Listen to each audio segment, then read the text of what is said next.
ఈరోజు ఒక ముఖ్యమైన విషయం మీకు చెప్పడానికి ఈ వీడియో తీస్తున్నాను. ఇన్‌స్టాగ్రామ్ అల్గారిథం గురించి మీకు తెలిసే ఉంటుంది. ఏందంటే ఫస్ట్ ఆఫ్ ఆల్ నేను మా friend recently 3 months back launch అయిన టాటా సియారా కార్ గురించి మేము డిస్కస్ చేస్తున్నామనమాట. Just we are discussing each other అనమాట. సో తర్వాతకి డిస్కషన్ అయిపోయినంక నేను ఇన్‌స్టా ఓపెన్ చేస్తే అందులో రీల్స్ గాని, ఫీడ్ గాని టాటా సియారా గురించి 12,00,000 అని ప్రైస్ గురించి దాని కంటెంటే వస్తుంది.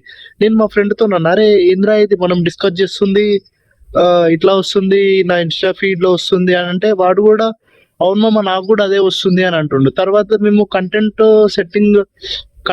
రీసెట్టింగ్ చేసినా గూడా అదే ఫీడ్ వస్తుంది. సో, మనం మాట్లాడుకునేది మనకు ఫోన్ అనేది తీసుకుంటుంది. సో, మన ప్రైవసీ గూడా ఉంటూ ఇట్లా ఇబ్బందవుతుందా అనేది నాకనిపిచ్చింది. మీకు కూడా ఇలాంటివి ఏమన్నా అనిపిస్తే మీరు ఒకసారి కామెంట్‌లో చెప్పండి గాయ్స్.